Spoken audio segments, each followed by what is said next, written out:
உங்கள் மதம் உயர்ந்தது, உங்கள் கொள்கை உயர்ந்தது, உங்கள் மொழி உயர்ந்தது, நீங்கள் உயர்ந்தவர்கள் என்று சொல்வதெல்லாம் மூட நம்பிக்கை.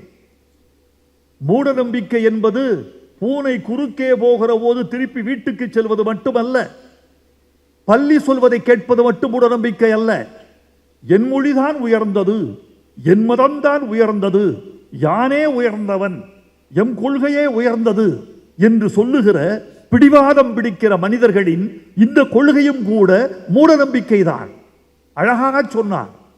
அந்த கருத்தை, அந்த கடைசியில் சொன்ன கருத்தை நான் கூட சொல்லவில்லை. டான்ஸ்ரீ ரொம்ப அழகாக சொன்னீர்கள். நீங்கள் இப்படி ஒரு கருத்து இருக்கிறது. ஏற்போர் ஏற்க, மறுப்போர் மறுக்க, கொள்வோர் கொள்க, தள்ளுவோர் தள்ளுக, இது ஒரு கருத்து என்று சொன்னார். அதில் சொல்லப்பட்டிருக்கிற கருத்து கூட டான்ஸ்ரீ நான் சொன்னதல்ல, பேரறிஞன் ஐன்ஸ்டீன் சொன்னது. ஐன்ஸ்டீன் என்ன சொன்னான்? இந்த பிரபஞ்சத்தை நான் ஆராய்ச்சி செய்தேன், கோள்கள் குறித்து சிந்தித்தேன், இந்த பிரபஞ்சத்தின் போக்குகளை அறிந்தேன். எனக்கு இப்ப என்ன தோன்றுகிறது என்றால், கடவுள் என்று தனியாக உருவத்தோடு ஒருவர் இருப்பதாக தோன்றவில்லை. வேண்டுமானால் இந்த பிரபஞ்சத்தின் இயக்க விதியின் ஒழுங்கு இருக்கிறதே, இந்த டிசிப்ளின், இந்த பிரபஞ்சத்தின் டிசிப்ளின், அதை வேண்டுமானால் நான் கடவுள் என்று சொல்லுவேன். இதை படிச்சுட்டு ஐயோ, நாத்திகத்துக்கும் பொதுவான கருத்து, ஆத்திகத்துக்கும் பொதுவான கருத்து, இது அறிவின் குரல், இது பகுத்தறிவின் மொழி, இது ஞானத்தின் குரல், அது அறிவியலின் வெளிப்பட்டு வந்திருக்கிறது என்று வியந்து நெகிழ்ந்து ஒரு இரவெல்லாம் தூங்காதிருந்தேன். இந்த கவிதை எழுதி முடித்து விட்டு இரவு புரண்டு படுக்கிறேன், தூக்கமில்லை, நடக்கிறேன், தூக்கமில்லை, படுக்கிறேன், தூக்கமில்லை, ஊஞ்சலாடுகிறேன், தூக்கமில்லை.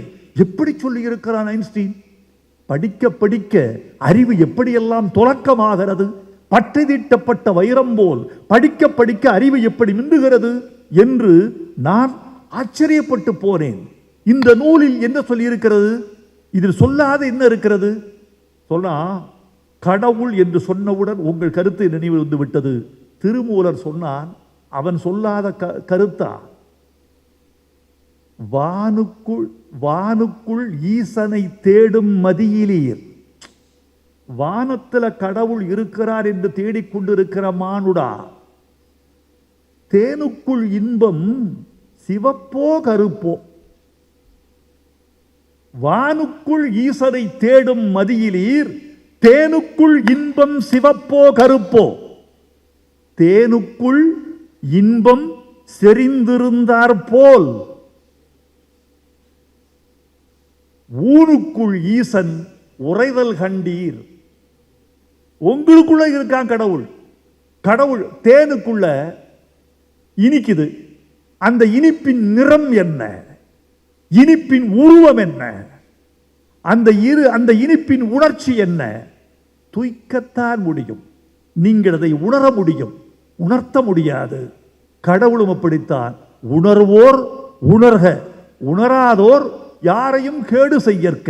இவ்வளவுதான் வாழ்க்கை. இப்படி ஒரு தத்துவத்தை திருமூலன் தமிழுக்கு தந்திருக்கிறான். இதைவிட இந்த நூல் என்ன சொல்லுகிறது? வீரம்.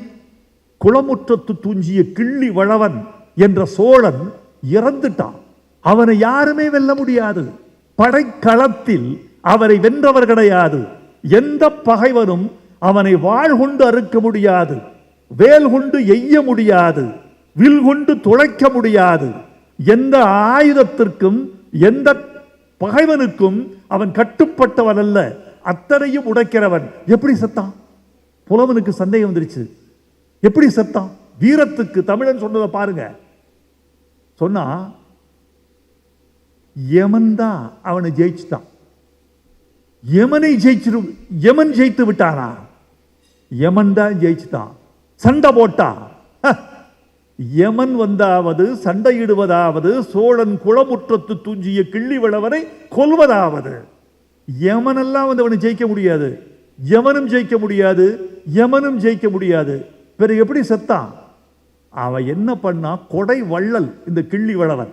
யமன் மாறு வேஷம் போட்டு வந்திருக்கிறான்.